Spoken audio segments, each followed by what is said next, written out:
A gestational sac is just an anechoic structure inside the uterus. It's usually burrowed down into the endometrium. We can't call it an intrauterine pregnancy until we see a yolk sac inside of that gestational sac. Okay, so here's my uterus. Here is my endometrium. Okay? When I've, oh, where's the lid to this? Is it, I took it off? Oh, okay. Okay. Such a princess. Okay. So the very first thing I'm going to see is just an anechoic structure. I'm going to see that about 4 weeks. Okay? So really, I'm only how many weeks past my period? 2 weeks. I'm 2 weeks past my period. Okay? I'm still kind of questioning it. I might not even keep track of my periods. Who knows? You know? So, the very next thing I'm going to see inside this, I knew I shouldn't have eaten that corn,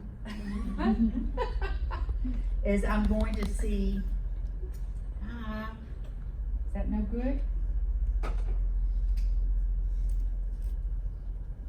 A yolk sac. When I see that yolk sac, I know I have an IUP. And IUP stands for what? Intrauterine pregnancy. Okay. So gestation sac after 4 weeks. Yeah, we start seeing it around 4 weeks. And your sac? The yolk sac around 4.5 weeks. Okay? What if I see a really bright echo right here that has shadowing? What do y'all think that might be? An IUD. An intrauterine device to hopefully protect me from getting pregnant. Okay? That is in the midline canal. Okay? So when I look at the crown rump length, so let me make it bigger here.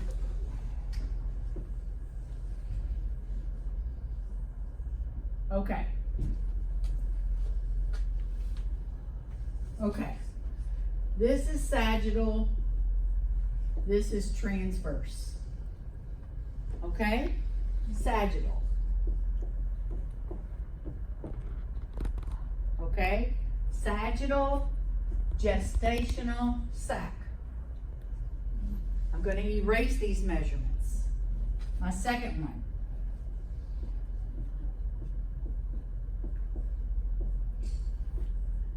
Sagittal yolk sac. Okay?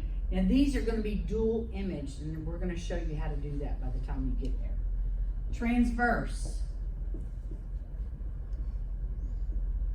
Transverse gestational sac, yolk sac. Okay? And those are my 3 measurements.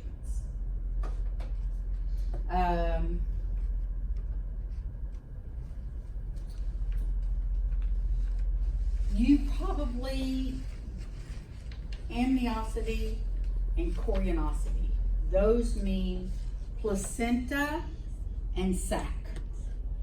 Do I see 3 gestational sacs and 3 yolk sacs? Then I have triplets. Do I see 1 gestational sac with 3 yolk sacs inside of there? I have identical triplets. So, if I see 3 gestational sacs, that would be 3 amnions. If I see 3 yolk sacs, I see chorion. This has to do with the placenta. I can't have a yolk sac without a placenta, because each one of those yolk sacs will either share the same placenta or they will have their own separate placentas. Okay? So if they are the 3 yolk sac inside one placenta, one sac, they are identical. Identical. If they are everyone alone have its sac, They're not identical. and it means 3 eggs, right? 3 eggs. But the first, when they are in the same, It's 1 egg, it's 1 egg. One that divided. they're divided 3 times. Yeah, okay. Or they implanted 3 into me for infertility treatments. Yeah. Okay? Yeah. Now, let's talk about crown rumpling.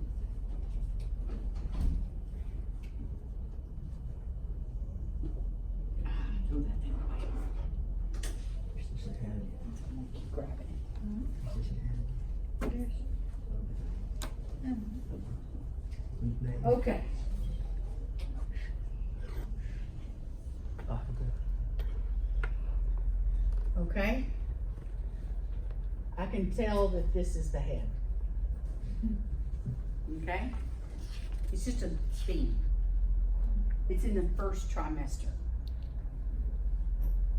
The baby, this would be an early baby.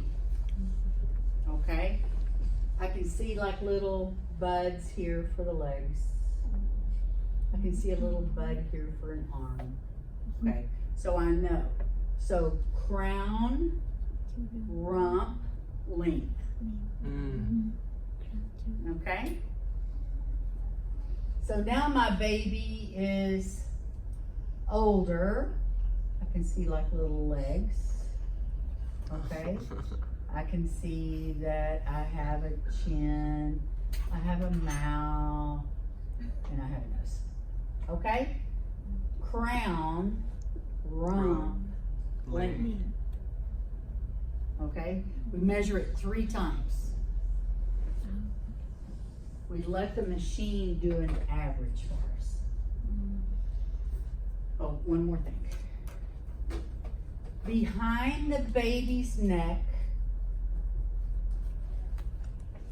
there's like a membrane. Okay? It's on the other side of the, no. It's on the inside of the skin. Okay? I've drawn something abnormal.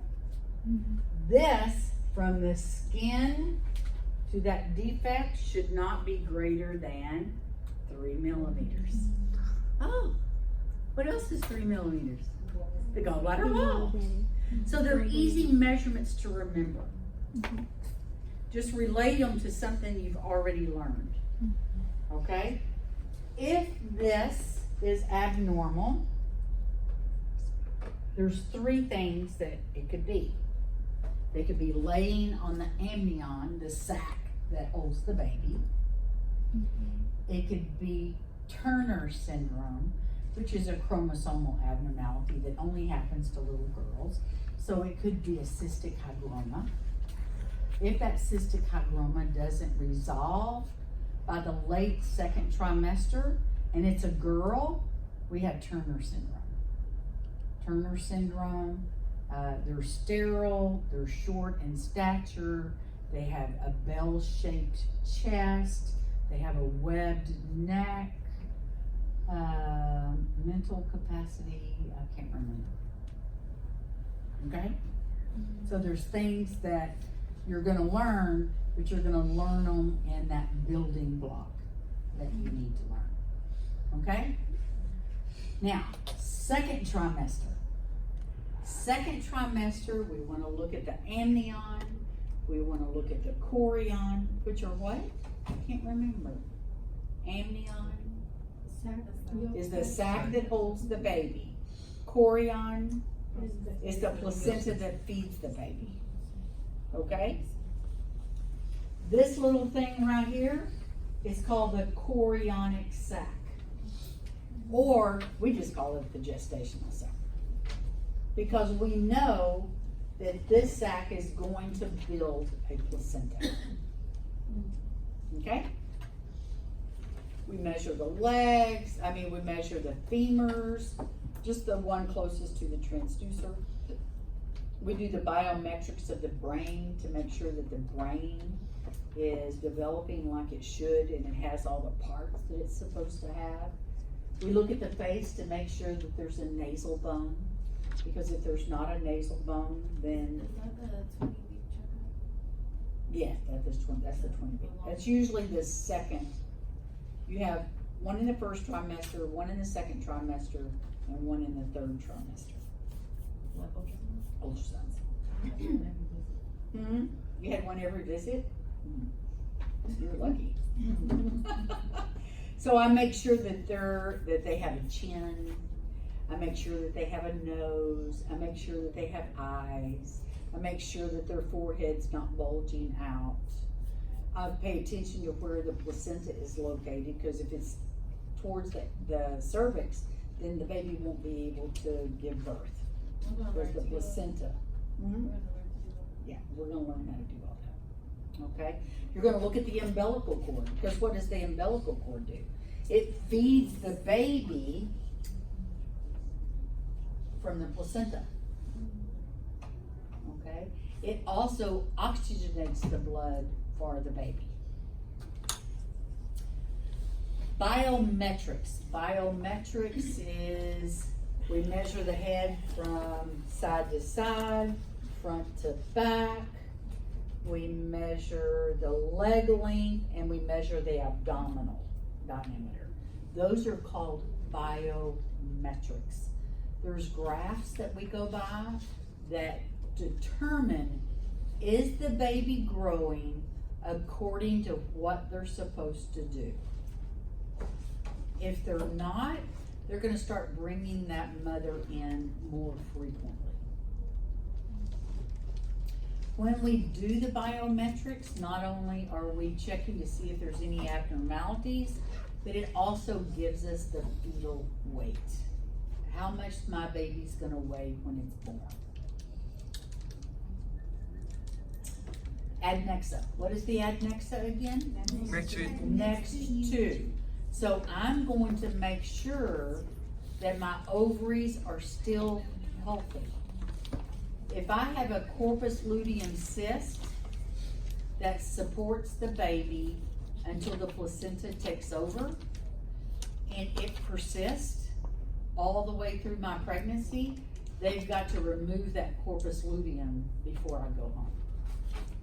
Because that corpus luteum puts out too much progesterone for a normal cycle, and you would never have a normal cycle again. Okay? Vascular. Most people think that all we do is OB. Most people think that that's all we do. But we also do vascular. We can look at every artery in your body. We can look at every vein in your body. You will learn how to do carotids. The carotids is what feeds the brain. And you'll learn the arteries and veins of the arms and the legs. You've already learned a lot in the abdominal cavity, right? You already know what all the aorta feeds. You already know what all drains into the IVC. Okay, it's a closed system. So you're already halfway there. All you have left is the arms, the legs, and the brain. Because y'all are so smart. Now, for us to be able to see those, we do black and white images. We also do color images. And we also do spectral Doppler. We measure the flow of those vessels because there's a range that should